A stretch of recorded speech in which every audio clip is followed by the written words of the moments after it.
या तो घोटाले का और या आतंकवादी घटनाओं का। एक घोटाले की समाचार समाप्त होते थे, उससे पहले दूसरा घोटाला, धरती में कोयले से लेकर के आकाश तक, तरंगों तक के 12 लाख करोड़ के घोटाले उस 10 साल में अखबार की सुर्खियों में बने थे। देश में कभी जम्मू के रघुनाथ मंदिर पर आतंकवादी हमला होता था, कभी देश में गुजरात में अहमदाबाद के अक्षर मंदिर पर हमला होता था, कभी जयपुर के हनुमान जी के मंदिर पर हमला होता था। यह देश के किसी कोने में हम सब बहुसंख्यक समाज के लोगों को मानसिक रूप से तोड़ने और कमजोर करने के लिए हमारे आस्था के केंद्रों पर इस तरह के हमले, आतंकवादी घटनाएं होती थी। और इसके अतिरिक्त भारत को अर्थव्यवस्था को, बढ़ती हुई अर्थव्यवस्था को खोखला करने के लिए, रोकने के लिए इस देश की आर्थिक गतिविधियों के केंद्र, कभी मुंबई पर हमला होता था, कभी हैदराबाद पर हमला होता था, कभी बेंगलोर पर हमला होता था, कभी पुणे में बम ब्लास्ट होता था। देश को आर्थिक सामाजिक रूप से कमजोर करने के षड्यंत्र उस 10 साल में चल रहे थे। और तब आप सब कार्यकर्ताओं के पुरुषार्थ पर और माननीय प्रधानमंत्री नरेंद्र मोदी, जो उस समय प्रधानमंत्री के नामित उम्मीदवार थे, उनके व्यक्तित्व पर, उनके सफल 14 साल के लोकसभा मुख्यमंत्री के कार्यकाल पर और भारतीय जनता पार्टी को विकल्प मानते हुए देश की जनता ने एक इतिहास बनाया जब कोई कल्पना नहीं कर सकता था कि भारत में पूर्ण बहुमत की सरकारें बनाने की व्यवस्था जो 30 साल से समाप्त हो चुकी है, कभी भारत में एक पार्टी की पूरे बहुमत की सरकार बन सकती है। लेकिन सारे कयासों को झुटलाते हुए, सारे अनुमानों को झुटलाते हुए, सारी आशंकाओं को ध्वस्त करते हुए मैं अभिनंदन करता हूं इस पाली के देवतुल्य कार्यकर्ताओं का।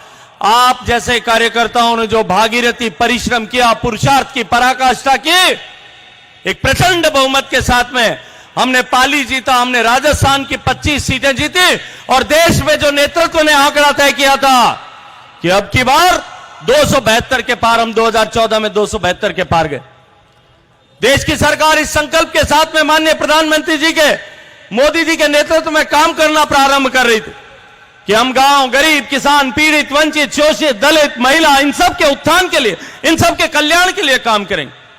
और उसका प्रभाव हमने देखा कि देश की सरकार ने जो नया गवर्नेंस फॉर्मूला दिया, मोदी जी ने बिना किसी राजनीतिक भेदभाव के, बिना किसी वोटों की गिनती से, बिना किसी जाति, धर्म, मजहब, पंथ, संप्रदाय, पूजा पद्धति, इसके द्वारा भेदभाव किए हुए केवल और केवल एक गरीब को गणेश मान करके जो भारतीय जनता पार्टी की पद्धति, परंपरा और दर्शन है, उसके अनुरूप आचरण और व्यवहार करते हुए हम देश के गरीब के जीवन में सकारात्मक परिवर्तन लेकर के आएंगे, उसका प्रभाव हुआ।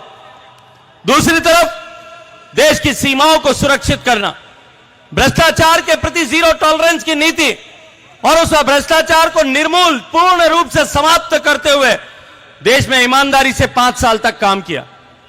जिस देश में रोजाना, नित्य, प्रतिदिन आतंकवादी घटनाएं होती थी, 2 बार साहस किया, एक बार उरी पर और दूसरी बार पुलवामा में, एक बार फौज भेज और दूसरी बार हवाई जहाज भेज और बजीर बुलाए, आज तक चक्कर अड़ा, वापस जवाब नहीं सूझ रही है। देश का मान बढ़ा, देश का सम्मान बढ़ा, देश की आर्थिक गतिविधियों में को प्रगति हुई, कड़े फैसले लिए, बड़े फैसले लिए। 2019 का चुनाव आया, एक बार फिर देश में गठबंधन बना।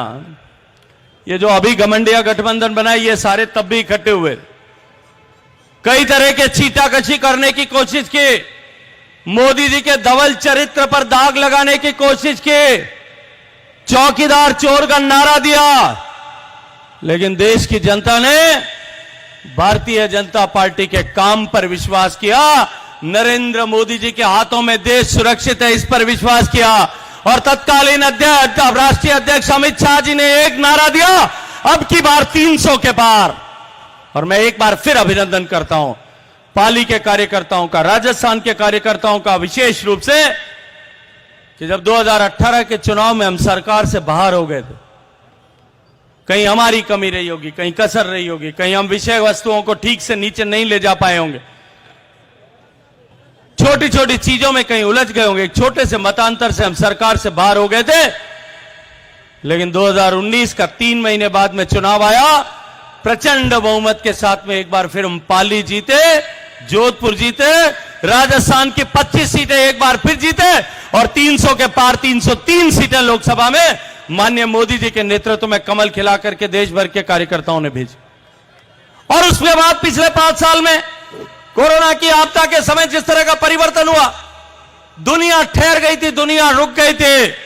मोदी जी के नेतृत्व में जिस तरह से देश को संभालने का काम हुआ और कोरोना के बाद में जिस तरह से देश की अर्थव्यवस्था को, देशवासियों के रोजगार को, किसानों के हालात को संभालने का काम जिस तरह से देश की सरकार ने किया, उसका प्रभाव हुआ मित्रों कि हमारी जो अर्थव्यवस्था दुनिया में 10वें नंबर पर थे, वो दुनिया की टॉप 5 इकोनॉमीज में आज आगे 5वें नंबर पर आ गए।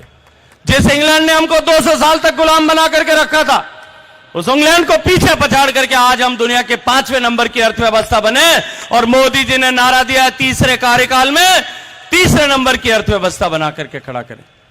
पिछले 10 साल में जिस तरह से देश की तकदीर और तस्वीर बदलने का काम माननीय मोदी जी ने किया। अभी चर्चा कर रहे थे आदरणीय बाबू सिंह जी, राम मंदिर की बात कर रहे थे।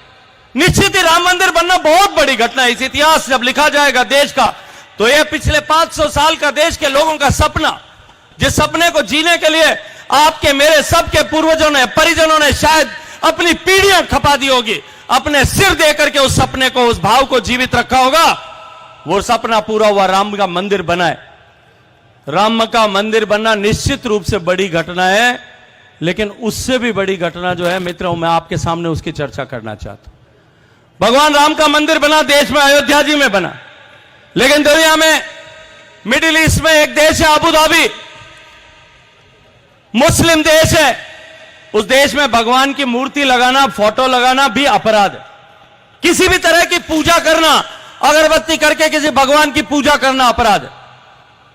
मारवाड़ के भी हजारों बच्चे वहां रहते हैं, देश भर के लाखों लोग उस देशों में जाकर के काम करते हैं, रोजगार कमाते हैं। कोई हनुमान जी रो फूल गला में पैर जाते रहते हो, माता जी रो डोरो गरा में पैर जाते हो, हवाई अड्डा पर डस्टबिन में डालना पड़ता, मैंने उतार नीचे डालना पड़ता।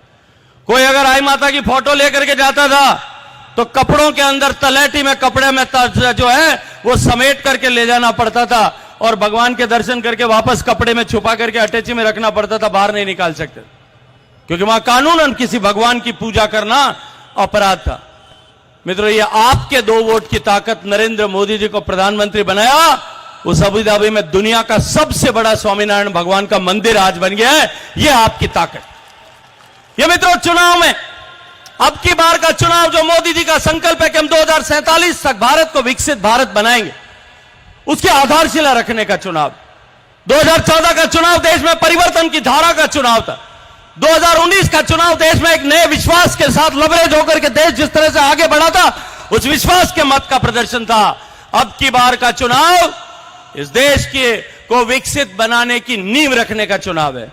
हमें नींव रखा, जो वहां नींव कमजोर हो सके कहीं बनाने का मात्र। अब की बार का चुनाव 2 विचारधाराओं के बीच में चुनाव है, 2 मानसिकताओं के बीच में चुनाव है। एक तरफ भारतीय जनता पार्टी की मानसिकता है, नरेंद्र मोदी जी की मानसिकता है कि हम देश की विरासत का सम्मान करेंगे, और विरासत का सम्मान करने वाली पार्टी भगवान राम का मंदिर बनाती है, काशी का विश्वनाथ का कॉरिडोर बनाती है, जो महाकाल लोक बनाती है, जगन्नाथ धाम का जो है जो पुनरुद्धार करती है, नालंदा विश्वविद्यालय पर काम करती है, तक्षशिला पर काम करती है, संस्कृत पर काम करती है।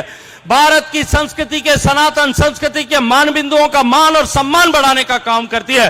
गाय, गंगा, गीता, गायत्री, इन सब की गौरी, इन सब की गरिमा बढ़ाने का काम करती है। और दूसरी तरफ वो मानसिकता है जिसके डीएनए में बांटना है। देश आजाद हुआ, देश को टुकड़ों में बांटा। आजादी के बाद में देश को जाति के आधार पर बांटा, मजहब के आधार पर बांटा, संप्रदाय के आधार पर बांटा, पूजा पद्धति के आधार पर बांटा, बोली और भाषा के आधार पर बांटा। और अब तो है कांग्रेस वाला गोत्र आधार पर भी बांटने लग गया। वो तो बिन्याल है सारो, ईर वाले, इन वास्ते में तो अब इनमें अलग अलग है। ये बांटने का पाप करने वाले लोग हैं, दूसरी तरफ बांटने की मानसिकता वाले लोग। एक तरफ हम अखंड भारत बनाने के लिए 370 की धारा को हटाने वाले लोग हैं, और दूसरी तरफ ये कांग्रेस पार्टी के नेतृत्व में काम करने वाले घमंडिया संगठन के एक जो है संगठन के लोग हैं, जो जवाहरलाल नेहरू विश्वविद्यालय में जब भारत तेरे टुकड़े होंगे इंशाअल्लाह इंशाअल्लाह नारा लगता है, तब उनके समर्थन में उनके पीछे जाकर के खड़े होते हैं। ये दो मानसिकताओं का, दो विचारधाराओं के बीच में चुनाव है। एक विचारधारा सनातन का सम्मान पूरे विश्व भर में बढ़ाने के लिए काम करती है, और दूसरी तरफ इस घमंडी अलायंस के लोग कल आए थे, यहां पूछने की जरूरत है उनसे कि वो जो खड़गे साहब ने कहा कि ये सनातन की मोदी जीत गया तो सनातन की ताकत बढ़ जाएगी, सनातन को हटाना है तो मोदी को हराना पड़ेगा। ये कांग्रेस वालों को ये पूछना चाहिए कि नहीं पूछना चाहिए? उनको इसका हिसाब लेना चाहिए कि नहीं लेना चाहिए?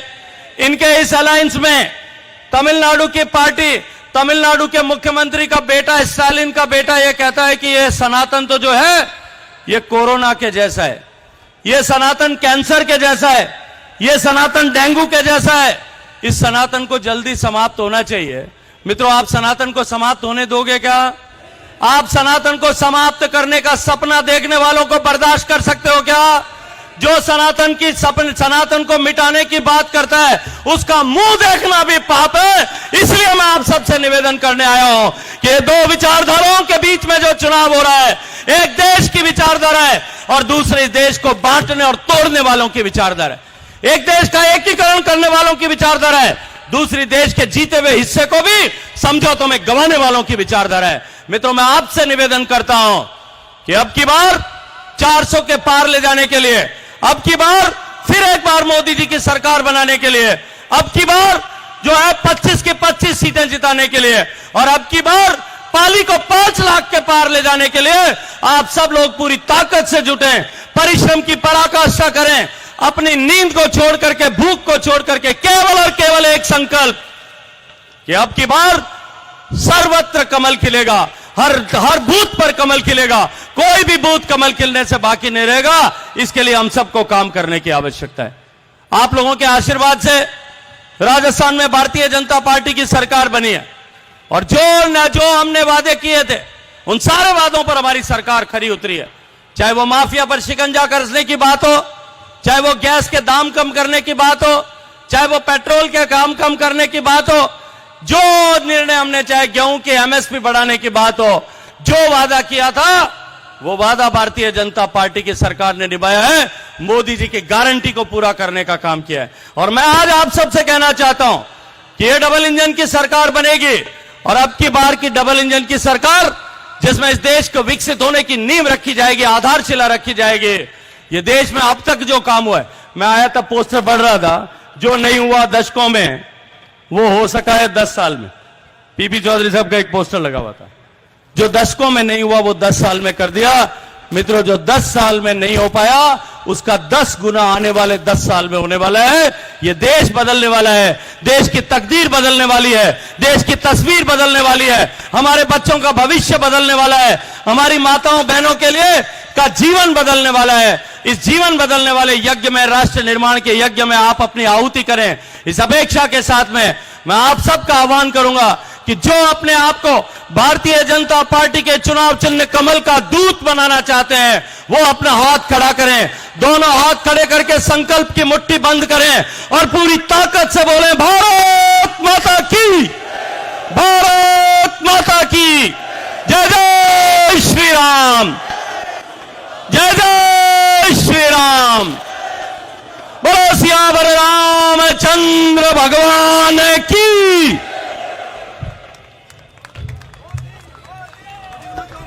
बहुत बहुत धन्यवाद।